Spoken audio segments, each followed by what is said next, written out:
పూరా లోకల్. ముఖ్యమంత్రి కె చంద్రశేఖరరావు గారికి నగర్లో అన్న ఇది తెలంగాణ ప్రయోజనాలను దృష్టిలో పెట్టుకొని ముఖ్యమంత్రి గారు కృష్ణా బ్యారేజ్ నుంచి శ్రీశైలం నుంచి అక్కడి నుంచి వస్తే తెలంగాణకు నల్గొండ మహబూబ్నగర్కు ఉపయోగమవుతుంది ఆ ద్వారా చెప్పారు కదా. దానికి ఇప్పుడు ఇది పార్టీ మీటింగ్ కాదన్నా, ఇది అధికారుల మీటింగ్. దాంట్లో మేమందరం సహకరించడానికి తెలంగాణ రాష్ట్రం నష్టపోతుంది, దాన్ని సహకరించడానికి మేము వచ్చినాం. మరి మళ్ళీ రాజకీయం మొదలు పెడితే రాజకీయ ఉద్దేశమే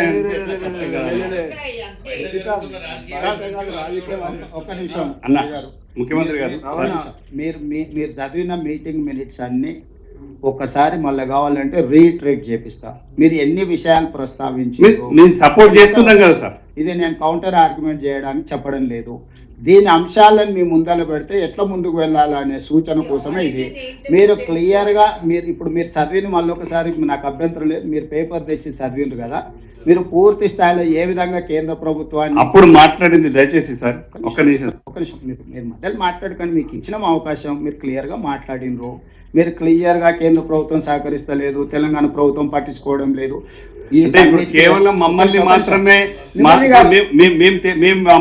మా కేసీఆర్ గారు ఖచ్చితంగా ఒప్పుకున్నారు. దేనికి ఒప్పుకున్నారు? వయా కృష్ణా నది నుంచి శ్రీశైలం సాగర్ నుంచి తీసుకపోతే నల్గొండ జిల్లాకి మహబూబ్నగర్ జిల్లా కూడా తెలంగాణ ప్రయోజనాలను దృష్టిలో పెట్టుకొని మాట్లాడిందే.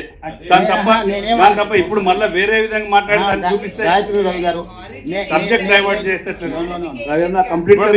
సపోర్ట్ చేస్తానికి వస్తున్నాం కదా. రవిచంద్ర గారు, నేను ఏమీ సొంతంగా పొలిటికల్ స్టేట్మెంట్ ఇవ్వడం లేదు. ఆ రోజు జరిగిన చర్చల సారాంశము ప్రధానంగా తెలంగాణ రాష్ట్ర సమితి సొంత పత్రిక నమస్తే తెలంగాణలో ఏ అంశాలు రాసిండ్రో ఈ సందర్భంగా, ఎందుకంటే మీరు చాలా విషయాలు ఇక్కడ నుంచి ముందుకు ఎట్లా అనే దాని మీద కంటే కేంద్ర ప్రభుత్వం ఏ రకంగా నిర్ణయాలు తీసుకోలేదు, తెలంగాణ ప్రభుత్వం ఏ రకంగా మీరు రిప్రజెంట్ చేయలేదు అనే చాలా విషయాలు మీరు ప్రస్తావించారు. మీరు ఎన్ని విషయాలు ప్రస్తావించినా మేము చిన్న ఇష్యూ కూడా అబ్జెక్షన్ చేయలేదు. ఎందుకు చేయలేదంటే ఒక రాజకీయ పార్టీ తన అభిప్రాయం చెప్పేటప్పుడు ఆ అభిప్రాయాలను గౌరవించాలనేది మా ఆలోచన. మేము అంగీకరించవచ్చు, మేము వ్యతిరేకించవచ్చు, కానీ మీరు ప్రస్తావించిన అన్ని అంశాలను మేము విన్నాము. దయచేసి మీరు కూడా అదే నేను మీ సూచనలు తప్పుపడతాను. నేను కూడా ఆ సూచనల నేపథ్యంలో in light of this meeting ఈ సమాచారం మిగతా సభ్యులందరి దగ్గర ఉన్నప్పుడు మనం ఏ విధంగా ముందుకు వెళ్ళాలి. ఇప్పుడు మీ మాటల్లోనే చెప్తున్నారు గోదావరి జలాలను శ్రీశైలం అంటే కృష్ణా బేసిన్ అంటే రాయలసీమ. ఇప్పుడు దాన్ని తీసుకెళ్ళి దాన్ని అడ్వాంటేజ్గా తీసుకోవాలి. ఇప్పుడు ఆయన నాగార్జున సాగర్ బైపాస్ చేస్తుంది. కంప్లీట్ చేయండి. ఇప్పుడు నేను క్లియర్గా ఇవన్నీ మీటింగ్ మినిట్స్ రికార్డ్స్ డైరెక్ట్గా ప్రెస్ మీట్లు పెట్టి చెప్పిన రికార్డ్స్ అన్ని మీకు పంపిస్తాను, అందరు సభ్యులకు పంపిస్తాను. నేను ఎవరినొకరినో కార్నర్ చేయడానికి ఎవరొకరినో తప్పు పట్టడానికి చెప్తలేను. ఏ నేపథ్యంలో ఏ రకంగా ముందుకు వెళ్ళాలనో మనం ఆలోచన చేయాల్సిన అవసరం ఉంది. విస్పష్టంగా మొట్టమొదటి మీటింగ్లో నేను ఈ సభ్యులందరికీ అధికారికంగా ఈ మీటింగ్లో నేను చెప్పదలుచుకుని this is meeting minutes of government of India Jal Shakti. ఈ మొత్తం ఎంటైర్ డాక్యుమెంట్స్ 2016లో కేంద్ర ప్రభుత్వం ఏర్పాటు చేసిన మీటింగ్ మినిట్స్, అందులో ఏ రాష్ట్ర ముఖ్యమంత్రి ఏం మాట్లాడిందో విస్పష్టంగా మీటింగ్ మినిట్స్ రికార్డుని నేను ఇక్కడ ఇవ్వకపోయినా రఘునందన్ రావు గారు అనుకుంటే జలశక్తి మినిస్టర్ నుంచి డాక్యుమెంట్ అంతా తీసుకోవచ్చు. ఏ మెంబర్ అయినా కూడా అడిగితే ఇవ్వాల్సిందే. ఇది పబ్లిక్ డాక్యుమెంట్, మేబీ పబ్లిక్ డొమైన్లో కూడా ఉండొచ్చు, I don't know, we have to check. So this is point number 1.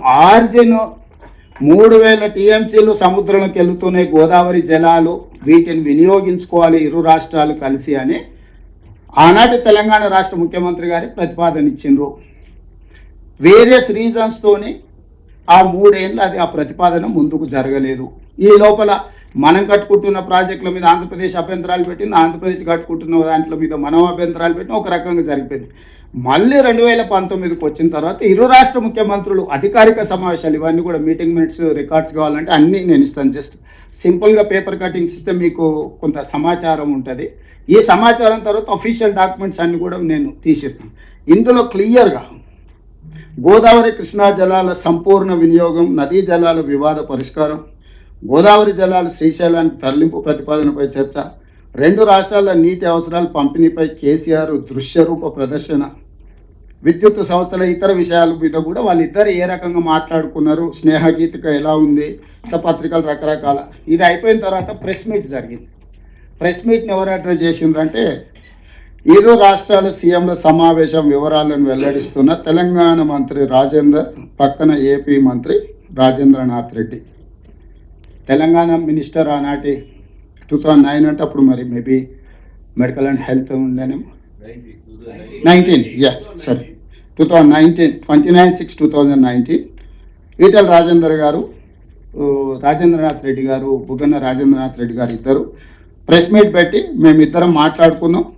చాలా అద్భుతంగా మేము చర్చించుకున్నాం, సమస్యలను పరిష్కరించుకుంటాం, గోదావరి జలాలను రాయలసీమకు తరలిస్తాం, సీమకు గోదావరి, శ్రీశైలాన్ని తరలించే అంశంపై చర్చించిన తెలుగు రాష్ట్రాల ముఖ్యమంత్రి ప్రగతి భవన్లో సమావేశం. ఇవన్నీ డీటెయిల్స్ ఇంకా నేను ఎక్కువ చెప్పదలుచుకొని జస్ట్ మీకు చెప్పినాను. సో బేసిక్గా ఈరోజు గోదావరి జలాలు, గోదావరి నుంచి పోలవరం దిగువ ప్రాంతం నుంచి ఇప్పుడు బంకంచెర్ల వరకు, పెన్నా బేసిన్ వరకు నీళ్లు తరలించడానికి ఇవి అంశాలు.